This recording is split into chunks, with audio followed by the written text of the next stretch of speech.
स्वागत है दोस्तों आप सभी का फिर से एक नए वीडियो में। दोस्तों आज का ये वीडियो दोस्तों जिग बोर्ड के दोस्तों क्लास 12 के सभी विद्यार्थी के लिए दोस्तों बहुत ही मोस्ट इंपोर्टेंट वीडियो रहने वाला है, ठीक है। क्योंकि दोस्तों आज की इस वीडियो में हम लोग जो क्लास 12 का इंग्लिश को का दोस्तों हम लोग वीकली टेस्ट क्वेश्चन आज की इस वीडियो में सॉल्व करने वाले हैं, इसलिए दोस्तों आप वीडियो को अंत तक देखिएगा और जितना भी दोस्तों उनको जरूर शेयर कीजिएगा। और अगर दोस्तों यदि आप चैनल पर पहली बार आए तो चैनल को सब्सक्राइब करने के साथ साथ बेल नोटिफिकेशन को ऑल पे प्रेस कर लीजिएगा। तो चलिए दोस्तों बिना देरी के हम लोग वीडियो को स्टार्ट करते हैं। और इंग्लिश कोर में भी दोस्तों आपका जो है 10 एमसीक्यू प्रश्न के साथ साथ 6 गो सब्जेक्टिव प्रश्न देखने को मिलने वाला है, ठीक है। तो चलिए बिना देरी के हम लोग आप वीडियो को स्टार्ट करते हैं, आप वीडियो को अंत तक देखिएगा। चलिए तो class 12 English core weekly test के लिए पहला प्रश्न है दोस्तों, क्या कहता है। देखिए सबसे पहले दोस्तों सेक्शन ए, इसके बारे में आपको जानकारी हो गया होगा कि क्योंकि सेक्शन ए में जितना भी प्रश्न है 2 अंक का रहता है और आपका जो है 10 गो प्रश्न रहता है सेक्शन ए में, यानी कि 20 नंबर का, ठीक है। और ये आपका सभी का सभी एमसीक्यू यानी कि ऑब्जेक्टिव क्वेश्चन रहता है, ठीक है। तो पहला प्रश्न दोस्तों कहता है कि at the ends of experience, ठीक है, डगलस फेल्ट, मतलब कि अनुभव के अंत में डगलस को क्या लगा। तो क्या लगा था दोस्तों, उसको लगा था रिलीज्ड, ठीक है। ऑप्शन नंबर बी हो जाएगा इसका राइट आंसर, रिलीज्ड यानी कि जारी किया गया, इस प्रकार से रिलीज्ड लगा। उसको अंत में क्या लगा, डगलस को रिलीज्ड लगा। ऑप्शन नंबर बी हो जाएगा इसका राइट आंसर। चलिए नेक्स्ट दोस्तों 2 नंबर का प्रश्न कहता है कि all we have to fear is a fear itself who said this words, कहने का मतलब है हम केवल डर से ही डरना, हमें केवल डर से ही डरना चाहिए, ठीक है। फियर इज फियर यानी कि डर से ही डरना चाहिए। तो ये शब्द कौन का, हु सेड दिस वर्ड, तो ये शब्द कौन का है दोस्तों, तो प्रेसिडेंट रूजवेल्ट कहा है। कौन, प्रेसिडेंट रूजवेल्ट यानी कि राष्ट्रपति रूजवेल्ट, इसका हो जाएगा right answer option number D. चलिए आगे क्वेश्चन नंबर 3 दोस्तों कहता है वेयर वाज द लेक, ठीक है, वेंटवर्थ, कहने का मतलब कि वेंटवर्थ का झील कहाँ है, कहाँ थी या कहाँ है, ठीक है।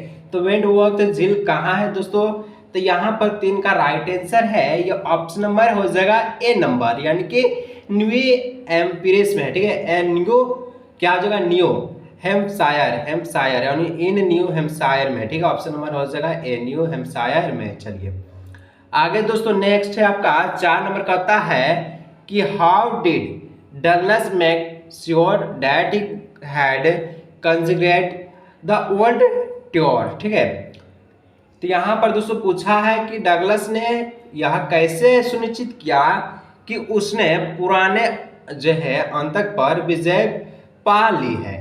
तो क्वेश्चन नंबर 4 का दोस्तों right answer option number D हो जाएगा, क्योंकि दोस्तों इसका राइट आंसर है by swimming into the lake Wentworth, यानी कि वेंटवर्थ झील में तैरकर उसे लगा कि वह क्या अंत में विजय पा लिया है, ठीक है, तैरकर में। चलिए झील में क्या करके, स्विम कर यानी कि तैर कर। चलिए क्वेश्चन नंबर दोस्तों 5 कहता है what were the series of emotion and fear that Douglas experienced when he was thrown into the pool, कहने का मतलब है कि जब डगलस को पूल में फेंका गया, ठीक है, क्या किया गया, फेंका गया, तब ड्रोन किया गया, पूल में धक्का मार के यानी कि फेंक दिया गया, तो वह कौन सी भावनाओं और इमोशन और भावनाओं, ठीक है, भय का अनुभव कर रहे थे। तो किस चीज का अनुभव कर रहा था, जब दोस्तों डगलस को तालाब में यानी कि जो है क्या झील में फेंका गया, पुल में फेंका गया, तो उसको कैसा अनुभव हो रहा था जब फेंकने के बाद, ठीक है। तो क्वेश्चन नंबर 5 का दोस्तों ऑप्शन नंबर डी हो जाएगा right answer, mixed feelings of confidence and fear, कहने का मतलब है आत्मविश्वास और भय की मिश्रित भावनाएं उनको पैदा कर रहा था, ठीक है। ऑप्शन नंबर डी हो जाएगा 5 का। क्वेश्चन नंबर दोस्तों 6 कहता है what was the fear in Douglas mind, यानी कि डगलस के जो मन में क्या डर था, ठीक है।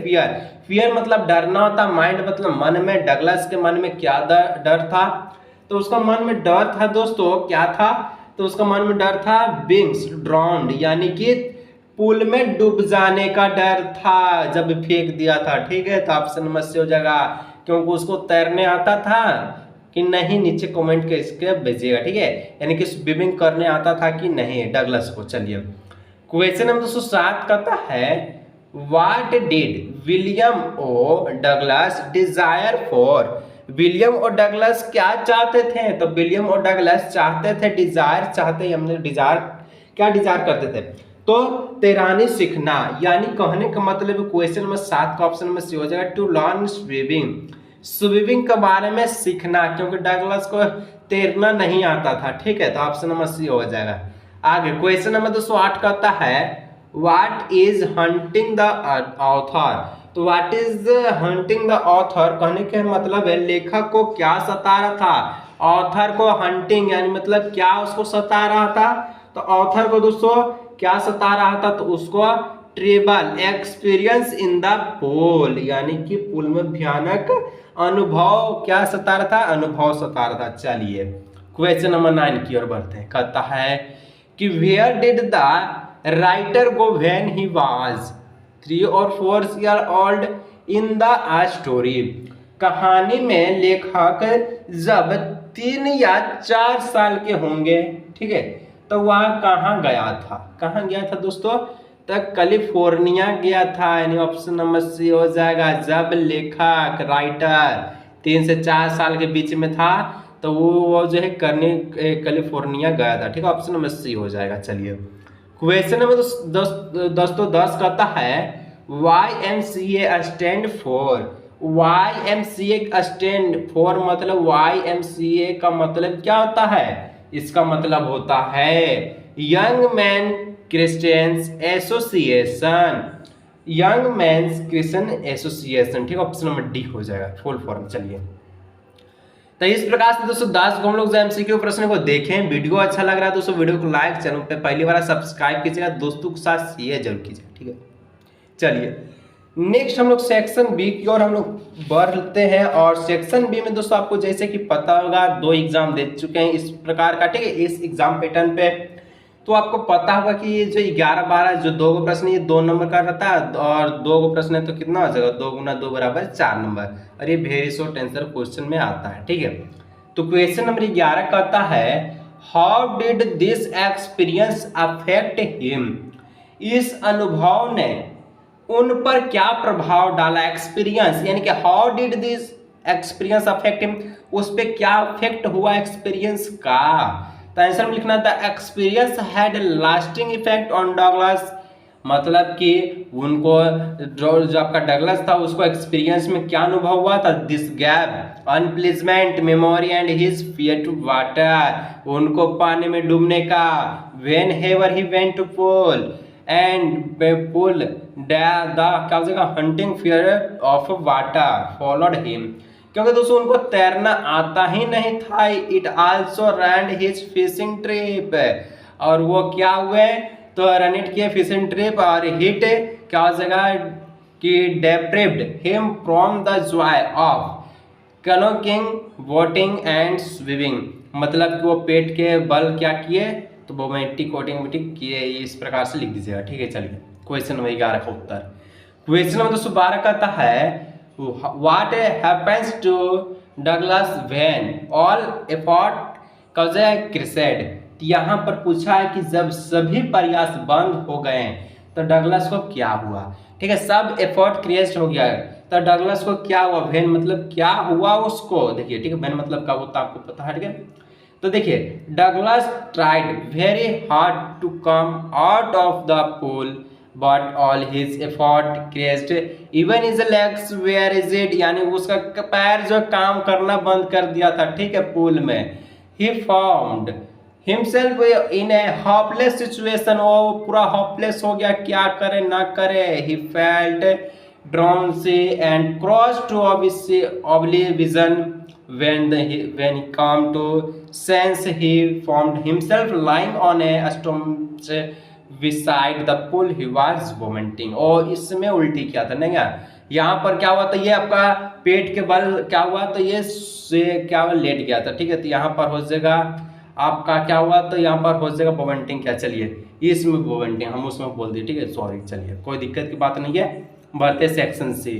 तो सेक्शन सी दोस्तों कहता है कि ये प्रश्न 13-14 वाला जो है आपका कितना है? 2 प्रश्न है जो कि 3 नंबर का रहता है, 6 नंबर का। ठीक है, शॉर्ट आंसर क्वेश्चन कहता है कि व्हाई डज पेब्लो नेरुदा अर्ग आज टू कीप स्टिल, ठीक है। पाब्लो नेरुदा शांत रहने का आग्रह क्यों करते थे? शांत रहने का, एकदम कीप स्टिल, ठीक है। उत्तर में लिखिएगा man's action his rush and hurry have already caused much cause chaos and trouble in the world. He urges us to keep still to enjoy a few moments of peace, rest and tranquility. Sometimes keeping still gives us the much needed preventive relief. मतलब उस दोस्तों देखिए, जो Pablo Neruda था ये अकेला रहना पसंद करता था, क्योंकि मैन जो एक्शन है उसको हमेशा क्या होता है कि हर चीज में देखिए यहाँ पर लिखा हुआ already caused much choice and travel in the world, उसको पूरा दुनिया में क्या होता है, ट्रेवल रहता है। और ये earth to keep still enjoy in few moment, कुछ मोमेंट के लिए क्या एंजॉय करना चाहता है, इसलिए उसको अकेला रहना पसंद था। चलिए आगे नेक्स्ट 14 नंबर कहता है why should not be speak in any language and not move our arm so much, यानी कि हमें किसी भी भाषा में क्यों नहीं बोलना चाहिए और अपनी बाहों को इतना क्यों नहीं मिलाना चाहिए, आर्म सो मच और लैंग्वेज एंड नॉट मूव। चलिए तो आंसर में लिखना people of this world busy in unnecessary debates and disputes, the poet request them to stop speaking in any language. Poet request कर रहा है कि किसी भी वर्ल्ड बिजी में अननेसेसरी में डिबेट्स एंड डिस्प्यूट मत करना, और ये रिक्वेस्ट करता है कि do not speaking in any language, किसी भी भाषा में आपको नहीं बोलना चाहिए।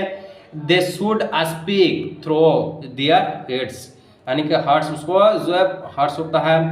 men have moved their arms only to arms other, therefore they should not move their arms so much and not to speak in any language that would be an exotic moment, ठीक है। इस प्रकार से लिख दीजिएगा। चलिए आगे दोस्तों सेक्शन डी, जो कि 2 प्रश्न रहेगा, बवाल मचाने वाला 5 नंबर वाला, ठीक है, 10 नंबर टोटल। चलिए लॉन्ग आंसर कहता है why would it be an exotic moment, ठीक है।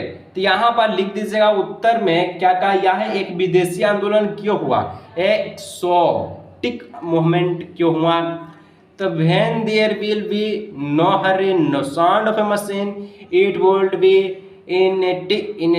initiating and exciting moment, ठीक है। It will be sudden and familiar and unusual moment that one can enjoy together, ठीक है।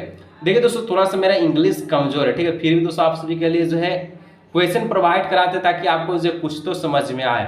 और दोस्तों आपको बताइए कि जहाँ जहाँ कुछ दिक्कत हुआ तो दोस्तों उसको आप मैनेज कर लीजिएगा, क्योंकि मैं आपको बता दिया थोड़ा सा इंग्लिश कमजोर है और मैं जैसा दोस्तों जितना कोशिश करता हूँ अच्छा बताने का, ठीक है। चलिए question number 16, how much A hug silence, ठीक है, interrupt and the sadness of the man, यानी कि एक जो है किसान, ठीक है, एक क्या बोलता है, एक विशाल सन्नाटा मनुष्य की उदासी को कैसे तोड़ सकता है, ठीक है, कैसे तोड़ सकता है विशाल सन्नाटा, सैडनेस। चलिए the men are never sure of their action and never understand themselves, they face on after another tragedy to their of an action, they are always treating themselves with death, this relations makes them helpless and sad one, and long silence can